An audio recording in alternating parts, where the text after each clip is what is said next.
Hello everyone. Last time पे हमने Coulomb's law, उसके इंपॉर्टेंस एंड लिमिटेशन को पढ़ा था और हमने उसका वेक्टर फॉर्म कंप्लीट किया था। जिन्होंने ये वीडियो नहीं देखी है तो बिल्कुल निराश मत हो, मैं उनके लिए लिंक डिस्क्रिप्शन में या कमेंट बॉक्स में दे दूंगा इन दोनों वीडियोस की। आज हम लोग पढ़ने वाले हैं इलेक्ट्रोस्टैटिक फोर्स का ग्रेविटेशनल फोर्स से कंपैरिजन। तो स्टार्ट करते हैं, हेडिंग लगाते हैं। और हेडिंग लगाते लगाते आपको बता दूं, मेरा नाम है नूर आलम और आप हैं अपने ही YouTube चैनल पे टारगेट पॉइंट कोचिंग क्लासेस। तो हेडिंग चिपकाएंगे comparison between electrostatic force and gravitational force. Hindi medium बिल्कुल निराश मत हो। वैद्युत स्थैतिक बल तथा गुरुत्वाकर्षण बल की तुलना के बीच हम तुलना करने वाले हैं, यानी कि उनका कंपैरिजन करने वाले हैं। पहले हम जान ले electrostatic force and gravitational force क्या होता है। सभी को पता है इलेक्ट्रोस्टैटिक फोर्स वही वाला जो हमने कूलम्स लॉ से फाइंड आउट किया था। कैसे? जब दो चार्जेस होते हैं तो चार्जेस या चार्ज पार्टिकल हमने मान लिए पॉइंट चार्जेस, अगर उस पर मान लें Q1 और Q2, दो चार्जेस कितने हैं Q1 Q2, तो इनके बीच सेपरेशन है R। तो इनके बीच लगने वाला जो फोर्स होता है interaction, it may be attraction और रिपल्शन, तो वो होता है हमारा इलेक्ट्रोस्टैटिक फोर्स। तो हम लिखेंगे क्या? ये हम जानते हैं इलेक्ट्रोस्टैटिक फोर्स वैद्युत स्थैतिक बल between two charged particles, that is F equal to K Q1 Q2 by R square. यहाँ पर ये K क्या है? ये प्रोपोर्शनैलिटी कांस्टेंट होता था और ये मीडियम पे डिपेंड करता था, और इसकी वैल्यू मैंने बताई भी थी। K की value 1/4 pi epsilon not equal to 9 × 10⁹ newton metre square per coulomb square होती है फॉर वैक्यूम या एयर के लिए। बात समझ में आई? तो यहाँ पर हमें अभी इसके बारे में ध्यान देंगे, यहाँ पर कोई मीडियम हो सकता है। तो K Q1 Q2 by R square, and ये हमें कहाँ से मिला था? By Coulomb's law. ये हमें कहाँ से मिले थे? कूलम के नियम से मिला था। इतनी बात आपको समझ में आ रही? आगे देखिए, अगर मैं यही मान लूँ कि इस चार्ज पार्टिकल का अपना एक मास m1 होगा, इस चार्ज पार्टिकल का मास m2 होगा, क्या इन दोनों के बीच में, मासेस के बीच में जो फोर्स लगता है 11th में पढ़ा था हमने, दैट इज ग्रेविटेशनल फोर्स, क्या इन दोनों मासेस के बीच में ग्रेविटेशनल फोर्स नहीं लगेगा? बिल्कुल लगेगा। तो हम लिखेंगे gravitational force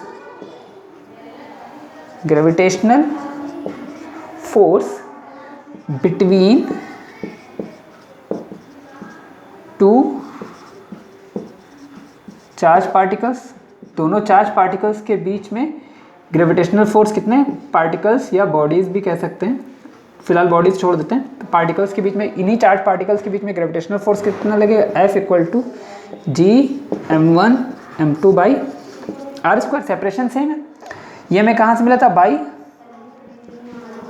by newton's gravitational law. ये हमें कहाँ से मिला था? न्यूटन्स ग्रेविटेशनल लॉ से। अब दोनों को डिफरेंस बनाने के लिए हम क्या करेंगे? ये इलेक्ट्रोस्टैटिक फोर्स है तो इसमें हम नीचे E पुट कर दे रहे हैं, और ये ग्रेविटेशनल फोर्स है तो इसमें नीचे G हम मेंशन कर दे।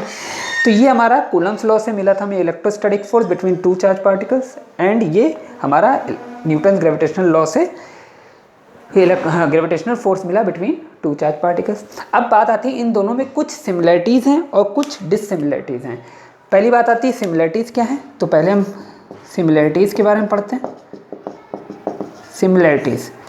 सिमिलरिटी नंबर 1, यानी कि दोनों ही ये जो चार पार्टिकल्स हैं, जरा इनके दोनों के एक्सप्रेशन को देखिए। ये दोनों ही लॉ, बोथ फोर्सेस, ध्यान से देखिए, ये दोनों ही R स्क्वायर के इन्वर्सली प्रोपोर्शनल हैं। R स्क्वायर के इन्वर्सली प्रोपोर्शनल होता तो मैंने आपको बताया था इन्वर्स स्क्वायर लॉ। क्या बताया था? Inverse square law. यानी बोथ फोर्सेस, कौन कौन से? Fe and Fg obey inverse square law. Inverse square law. क्या होता है inverse square law? F is direct inversely proportional to r square. इतनी बात समझ में आ गई। दूसरी एक सिमिलरिटी और है, देखिए मैंने आपको बताया था, जब मैंने कूलम्स लॉ आपको पढ़ाया था, मैंने बताया था कि ये जो दोनों के बीच में इंट्रैक्शन फोर्स लगता है, चार्ज पार्टिकल के बीच में इंट्रैक्शन फोर्स लगता है, तो वो एक चार्ज दूसरे पे जो इंट्रैक्शन फोर्स लगाता है वो उसी लाइन पर लगाता है जो दोनों चार्जेस को मिलाती है। ऐसा नहीं कि ये वाला पार्टिकल इस पर लगाएगा तो ये पार्टिकल इधर चला जाए या इधर चला जाए, इधर जाए, अगर रिपल्सिव है तो, या अट्रैक्टिव हो तो इधर आ जाए, इधर आ जाए। ये हमेशा दोनों चार्जेस को मिलाने वाली लाइन के अलोंग ही लगता है, यानी कि हम इसमें लिख सकते हैं, और वही ग्रेविटेशन में भी होता है। यानी इसमें हम लोग लिख सकते हैं both forces Fe and Fg act along the line joining centers। दोनों ही उस लाइन पर लगेंगे जो दोनों बॉडीज के सेंटर को मिला रही है। और चार्ज के लिए तो सेंटर होता नहीं, चार्ज को तो खुद पॉइंट चार्ज है, तो दोनों को मिलाने वाली लाइन के अलोंग ही फोर्स काम करेगा। तीसरी सिमिलरिटी एक चीज़ और बताता हूँ, बहुत ध्यान से देखिएगा तीसरी सिमिलरिटी के लिए। तीसरी सिमिलरिटी हमारे भी ये काम करेगी कि हमने देखा कि ये वाले चार्ज ने इस पर फोर्स लगाया, तो इस वाले चार्ज ने भी इस पर, थोड़ी देर के लिए हम मान लेते हैं कि ये वाला दोनों चार्जेस सेम है, लाइक चार्जेस, तो इसने इस पर फोर्स लगाया 1 2, फोर्स ऑन 2 ड्यू टू 1, इसने इस पर फोर्स लगाया तो force on 1 due to second. तो हमने देखा था कि दोनों के मैग्नीट्यूड सेम थे बट डायरेक्शन अपोजिट थी। मींस यही काम बिल्कुल ग्रेविटेशन में भी हुआ था, यानी कि बोथ फोर्सेस होल्ड्स न्यूटन्स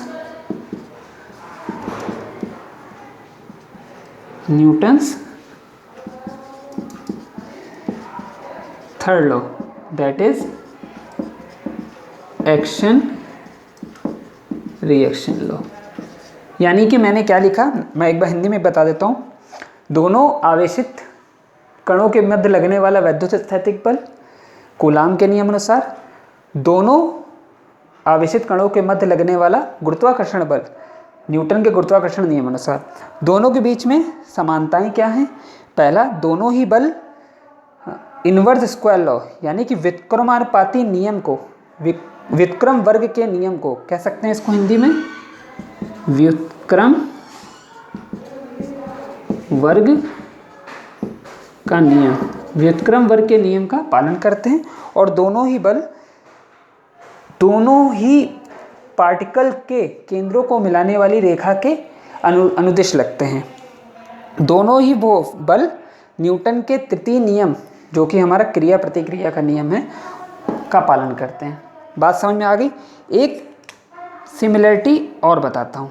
जैसे मान लें यही दो चार्ज पार्टिकल हैं, उनको हम लोग एयर में देखें, यही दो चार्ज पार्टिकल को उठा के फिर हम लोग वैक्यूम में लगाएं, तब भी इस पर फोर्स है। ऐसा नहीं, हाँ फोर्स कम ज़्यादा हो सकता है, लेकिन फोर्स तब भी लगेगा।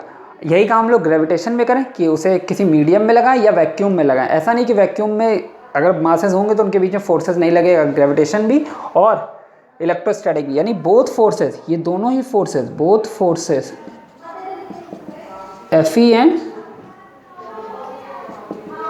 Fg act in vacuum also, यानी दोनों ही बल निर्वात में भी कार्यरत होते हैं, दोनों ही बल निर्वात में भी कार्यरत होते हैं।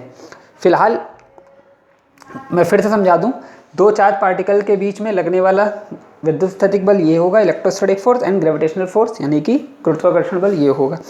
दोनों में सिमिलरिटी यही है कि दोनों व्युत्क्रम वर्ग के नियम का पालन करेंगे, क्योंकि दोनों ही इनवर्स स्क्वायर लॉ दिख रहा है दोनों के एक्सप्रेशन में। दोनों ही उस लाइन के अलोंग एक्ट होंगे जो दोनों चार्जेस या दोनों बॉडीज़ को मिलाती है। दोनों ही न्यूटन थर्ड लॉ को, एक्शन रिएक्शन को होल्ड करते हैं, और साथ ही साथ दोनों ही वैक्यूम में एक्ट हो सकते हैं। जल्दी से आप इसे नोट कर लें ताकि मैं डिसिमिलरिटी आपको बता सकूं। जल्दी से कर लीजिए।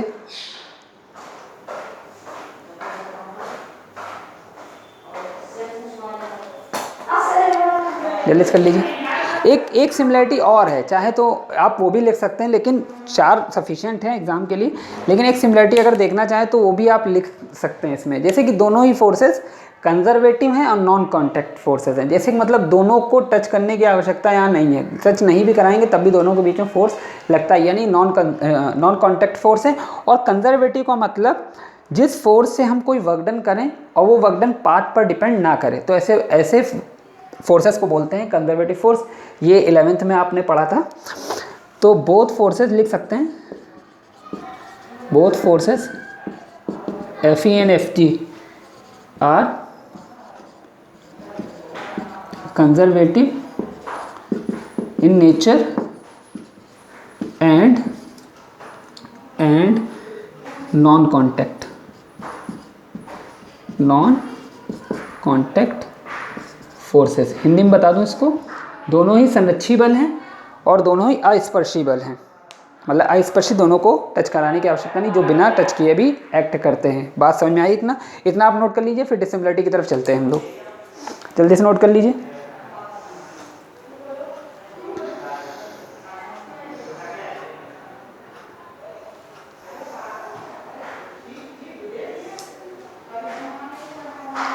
ठीक है, स्क्रीनशॉट ले लिया करिए, समय बचता है। ठीक है, आगे बढ़ते हैं, डिसिमिलरिटी की बातें करते हैं। ऊपर का नोट कर लिया होगा। डिसिमिलरिटी क्या है दोनों में? कुछ बातें हैं जो दोनों में अलग हैं। पहली डिसिमिलरिटी बताता हूँ, जो ये Fe है, अच्छा मैंने मिटा दिया, कोई बात नहीं, ऐसे समझ लीजिए। जो ये इलेक्ट्रोस्टैटिक फोर्स है और ये ग्रेविटेशनल फोर्स है। Electrostatic force and gravitational force में सबसे पहली डिसिमिलरिटी ये है कि इलेक्ट्रोस्टैटिक फोर्स चार्जेस के बीच लगता था और चार्जेस में भी पॉजिटिव एंड नेगेटिव। तो अगर दोनों पॉजिटिव है लाइक हैं या दोनों नेगेटिव हैं तब भी लाइक हैं, तो दोनों के बीच में रिपल्शन होता था। और अगर एक पॉजिटिव एक नेगेटिव मतलब अनलाइक चार्जेस तो अट्रैक्शन होता था। लेकिन मासेस के केस में ऐसा नहीं होता था, मासेस आर ऑलवेज पॉजिटिव। तो वहाँ पर मासेस केस में ये हमेशा अट्रैक्टिव ही हुआ करता था। यानी कि अगर मैं बात करूं तो मैं लिख सकता हूं Fe इलेक्ट्रोस्टैटिक फोर्स को मैं शॉर्टकट में Fe लिख दूं। Fe is either attract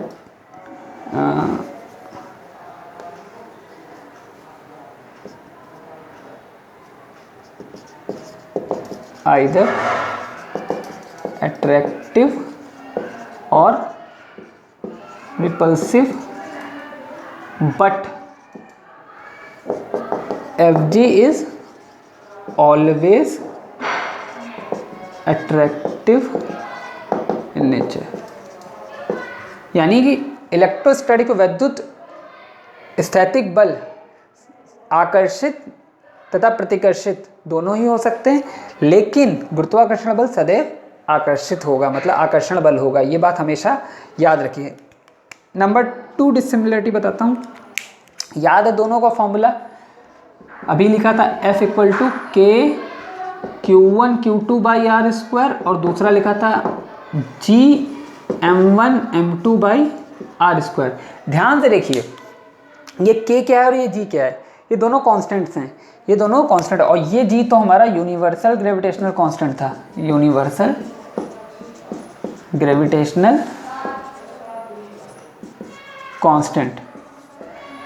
universal gravitational constant मतलब ये पूरे यूनिवर्स में सेम रहेगा, कहीं पर भी चेंज नहीं होगा। यानी कि और ये डिपेंड करता है मीडियम पे। इट डिपेंड्स ऑन मीडियम, जिसकी अगर ये डिपेंड कर रहा है मीडियम पर तो उसकी वजह से Fe भी डिपेंड करने लगा मीडियम पर। और ये पूरे यूनिवर्स में सेम, मतलब दो बॉडीज़ के बीच में अगर सेपरेशन सेम रखा है, दो बॉडीज़ के बीच में ग्रेविटेशनल फोर्स आप यहाँ निकालो, एयर में निकालो, वाटर में निकालो या जहाँ निकालो, वो हमेशा सेम आएगा। लेकिन अगर दो चार्जेस के बीच में आप इलेक्ट्रोस्टैटिक फोर्स एयर में निकालो एंड वाटर में निकालो तो वो दोनों ही डिफरेंट होंगी, because Fe depends upon K and K depends upon medium, so Fe depends upon medium. इतनी बात समझ आएगी। यानी कि अगर हम लिखना चाहें तो electrostatic force is depends upon medium, depends upon medium, but Fg is not, Fg Fe depends upon medium, but Fg does not depend upon medium। पता है ना क्यों मीडियम पर डिपेंड नहीं करता? क्योंकि G is the universal gravitational constant, वो सार्वत्रिक गुरुत्वाकर्षण नियतांक होता है, वो माध्यम पर डिपेंड निर्भर नहीं करता, वो हर जगह सेम होता है। और G की वैल्यू आपको पता हो 6.67 इंटू 10⁻11 न्यूटन मीटर स्क्वायर पर kg स्क्वायर, न्यूटन मीटर का square upon kg into kg square. याद है कि नहीं याद है? ये 11th में ग्रेविटेशन में आपने पढ़ा होगा। ये आपने समझ में आया। अब एक डिसिमिलरिटी और बताता हूँ। डिसिमिलरिटी क्या, वो इसी की बात बताता हूँ। यानी कि देखिए 3rd number point, the electrostatic force between two charge particles, जो पार्टिकल हम लोग लेकर चल रहे हैं, यानी कि दो आवेशित कणों के मध्य लगने वाला विद्युत स्थैतिक बल इज स्ट्रॉन्गर, मच स्ट्रॉन्गर, मैं तो कहूँगा much stronger than gravitational force between that two particle for same separation. अगर सेपरेशन सेम है, अगर दोनों के बीच की दूरी सेम है, तो उनके मध्य लगने वाला विद्युत आकर्षण या विद्युत स्थैतिक बल उन्हीं दोनों कणों के मध्य लगने वाले गुरुत्वाकर्षण बल से सदैव अधिक होगा। ये मैं बता भी चुका हूँ आपको जब कूलम्ब्स लॉ मैंने इंपॉर्टेंस बताई थी, याद है कि नहीं? और फिर एक इलेक्ट्रॉन, एक प्रोटॉन और दो प्रोटॉन और दो इलेक्ट्रॉन के बीच में मैंने बोला था मास पे डिपेंड नहीं करता है ना, सिर्फ चार्ज पर डिपेंड करता है। तभी मैं कह रहा हूँ वो वीडियो को ध्यान से देखिए, उसका लिंक मैं दे दूंगा। अगर बात करें कितना होगा Fg और Fe का रेशियो, Fe और Fg का रेशियो कितना होगा किसी इलेक्ट्रॉन के लिए, अगर मान लें दो for to,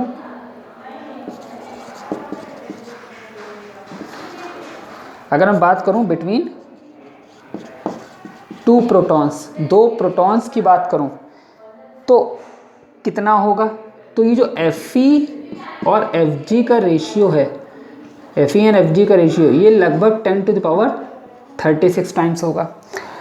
between one electron and one proton की बात करें तो Fe एंड Fg का रेशियो 10⁻39 होगा, अप्रॉक्सीमेटली बात कर रहा हूँ। और अगर दिख रहा है नीचे बिटवीन टू इलेक्ट्रॉन्स की बात करूं कि दो इलेक्ट्रॉन्स हैं, टू इलेक्ट्रॉन्स की बात करूं तो Fe और Fg का रेशियो 10⁻42 के लमसम आता है।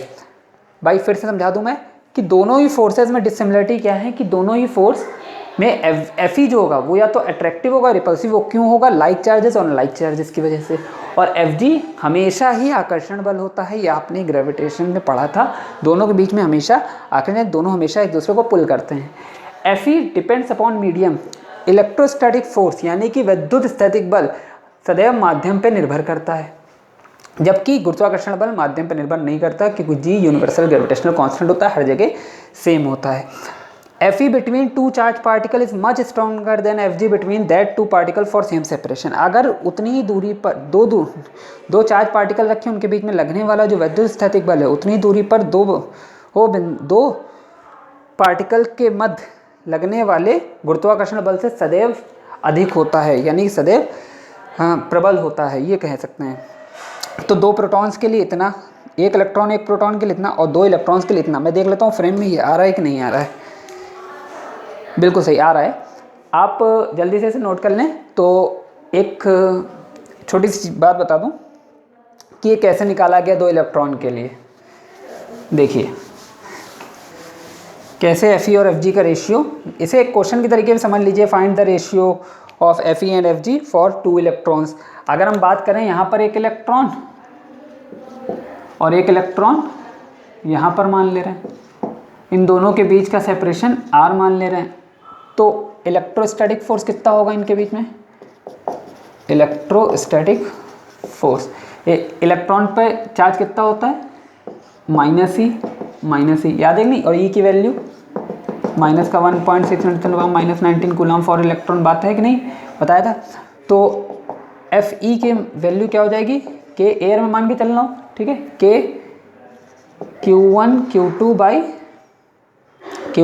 By are square. For air की बात कर रहा हूँ, इन एयर, ठीक है, Q1 Q2 बाई एयर। तो Q1 कितना है?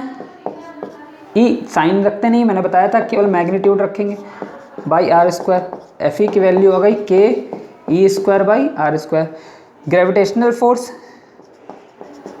अगर मैं बात करूं ग्रेविटेशनल फोर्स की, तो इसका अपना कुछ मास होगा और इसका भी अपना कुछ मास। ये इलेक्ट्रॉन है तो mass of electron M, mass of electron याद हो तो मैंने बताया था 9.1। वैसे डेटा दिया हुआ होता है ये न्यूमेरिकल में, नहीं ध्यान है तो आप लर्न कर लीजिए, कोई बात नहीं, डेटा आपको गिवन होगा न्यूमेरिकल के लिए, ठीक है। तो ये ग्रेविटेशनल फोर्स एफ जी क्या होता है? G m1 m2 by are square. तो जी m1 की वे एम ई यानी एम ई स्क्वायर हो जाएगा बाई आर स्क्वायर। बिल्कुल समझ में आया भाई? एम ई इसका भी, एम ई इसका भी। अब हमें तो चाहिए ratio, now F E divided by F G. हमेशा पूछा जाता है F E divided by F G greater than 1 होगा कि लेसर देन 1 होगा, तो हमेशा याद रखिए कि एफ ई बड़ा होता है एफ जी छोटा होता है, इसका मतलब ग्रेटर देन 1 होगा। तो देखिए ऊपर क्या है? K e square by are square, नीचे है G m E square by are square, मतलब सेपरेशन पे डिपेंड नहीं कर रहा है। आगे चलते हैं, k e square upon G m ई स्क्वायर। वैल्यू पुट करेंगे, ये हटा दूँ, वैल्यू पुट कर दें तो के की वैल्यू मैंने एयर के लिए लिया है 9 × 10⁻9 और ई की वैल्यू 1.6 × 10⁻19 कूलम। मैं यूनिट नहीं रख रहा हूँ, यूनिट लास्ट में रख दूंगा, ठीक है। और जी की वैल्यू 6.67 वो लिखी हुई है, into 10⁻11 newton metre square per KG square. अगर लीजिए लिखना हो तो लिख लें, इसका होगा newton metre square upon coulomb square, इसका हो जाएगा कूलम का होल स्क्वायर, और इसका हो जाएगा newton metre square upon KG square, और इस एम ई का हो जाएगा 9.1 × 10⁻31 केजी का स्क्वायर। देखिए यूनिट तो सब कैंसिल हो जाएंगी, न्यूटन मीटर स्क्वायर से newton metre square cancel, coulomb square से ये coulomb square cancel, KG square से ये केजी स्क्वायर कैंसिल, यानी ये डायमेंशन न्यूटन यूनिटलेस आएगी। वैसे भी ये फोर्स है तो फोर्स से यूनिट निकालो तो डायमेंशनलेस आंसर आएगा और यूनिटलेस होगा।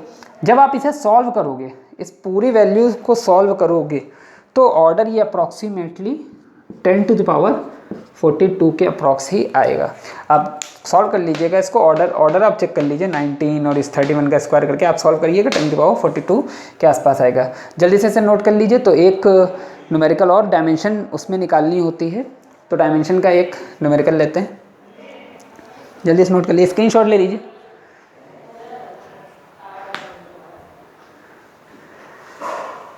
हटा दें, ठीक है। एक न्यूमेरिकल दिया होता है,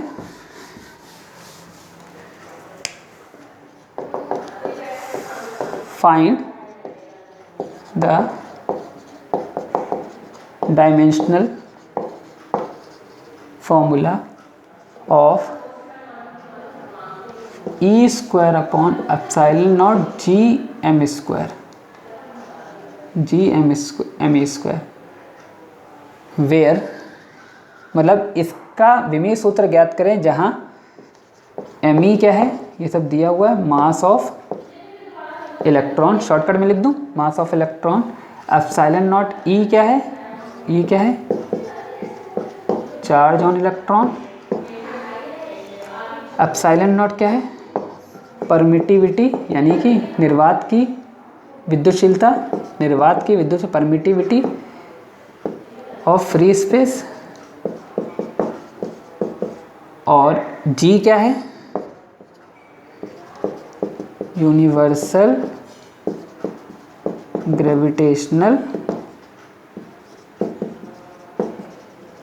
कांस्टेंट। जल्दी से इस वीडियो को पॉज करें और खुद से लगाने की कोशिश करें। डायमेंशनल फॉर्मूला इसका निकालना है, जल्दी से कर लीजिए। वीडियो को पॉज करिए और लगाइए। ठीक है, देखिए सबसे पहले तो हम सबकी डायमेंशन लिख लें। पहले तो डायमेंशन ऑफ ई कितनी होगी, डायमेंशन ऑफ ई कितनी होगी। ये चार्ज है, चार्ज की डायमेंशन होती है कूलॉम, और कूलॉम कहाँ से बनाता है, Q बराबर आई टी। चार्ज की डायमेंशन होती है ना, आई का मतलब ए, टी का मतलब टी, यानी इसकी डायमेंशन हो गई ए टी। फिर किसकी डायमेंशन चाहिए, एप्सिलॉन नॉट की। अब एप्सिलॉन नॉट की डायमेंशन आप कैसे निकालोगे, यहीं मैं रफ काम इधर कर दूँ। एप्सिलॉन नॉट की डायमेंशन अभी फॉर्मूला पढ़ा, F = 1/4 pi epsilon not Q1 Q2 by are square. भाई के को लिख दिया एप्सिलॉन नॉट, तभी तो एप्सिलॉन नॉट आपको वहाँ से मिलेगा, तभी तो आपको एप्सिलॉन नॉट मिलेगा।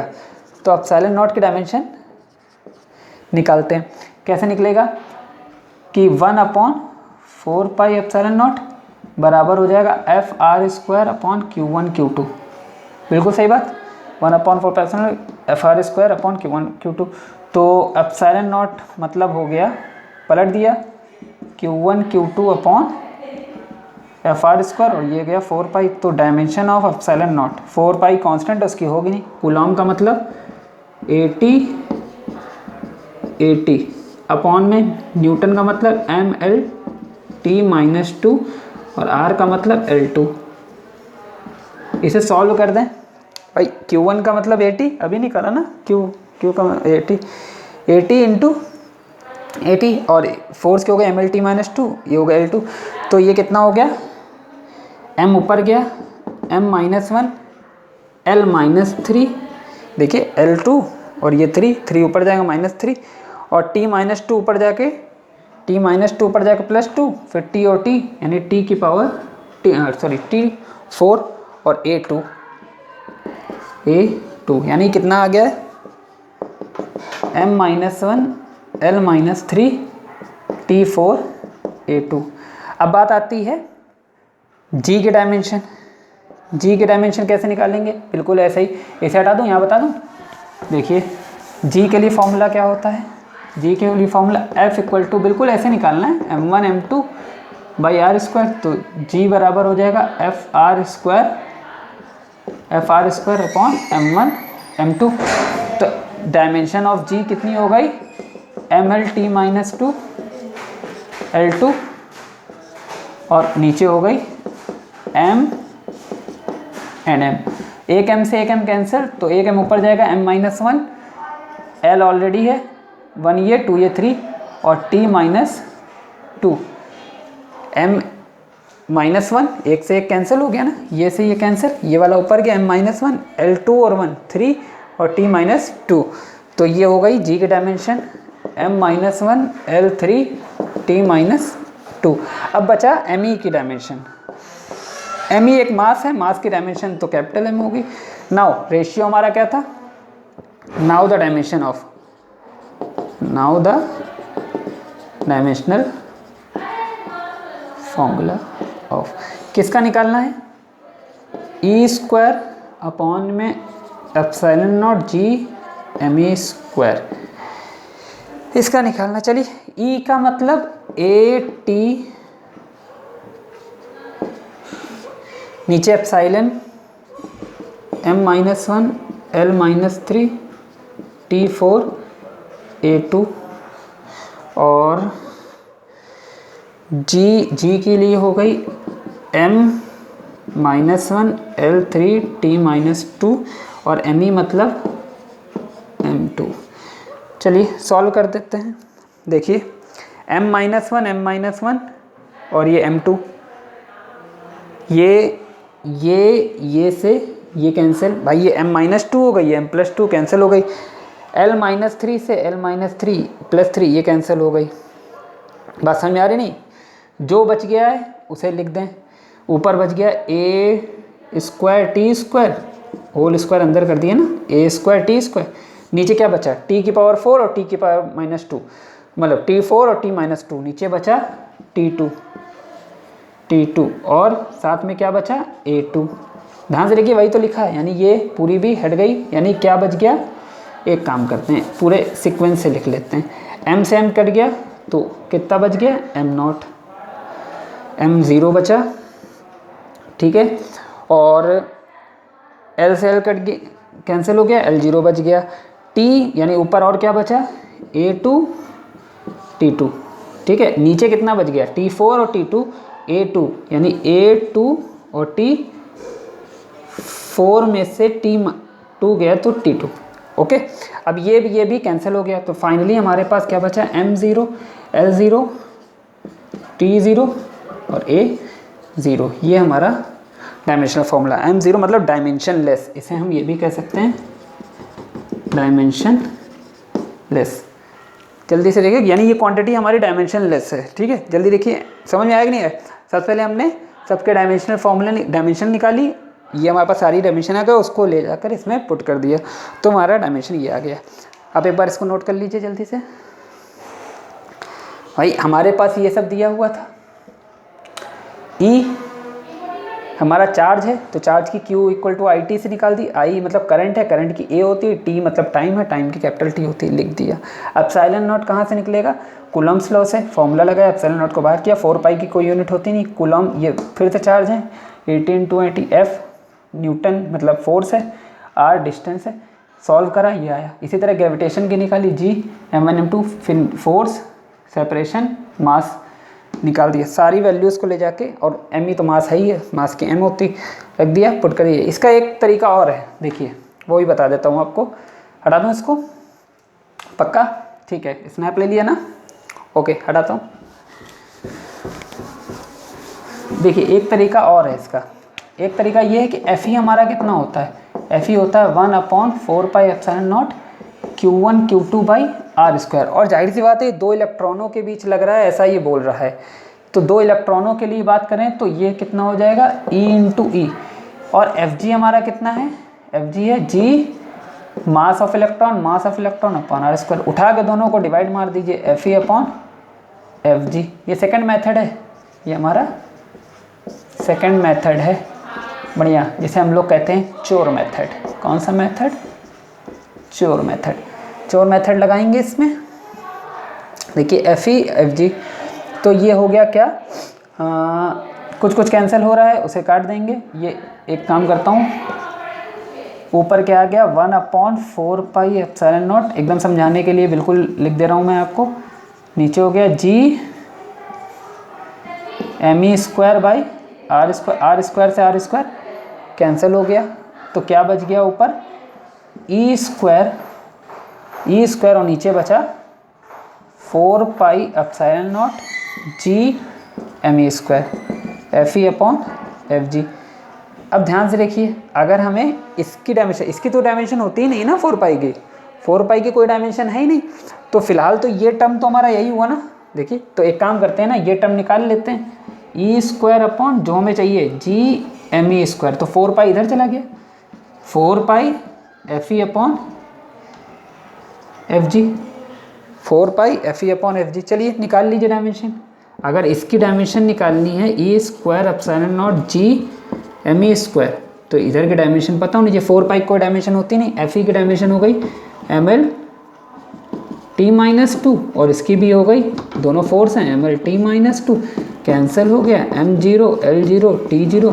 और चूंकि A चार्ज का टर्म चल रहा है, इसलिए वो भी आप रख सकते हो अपने हिसाब से मैनेज करने के लिए, क्योंकि इसमें A का टर्म चल रहा था ना, तो यहाँ कोई A टर्म है नहीं। देखिए समझ में आ गया? स्क्रीनशॉट ले लीजिए।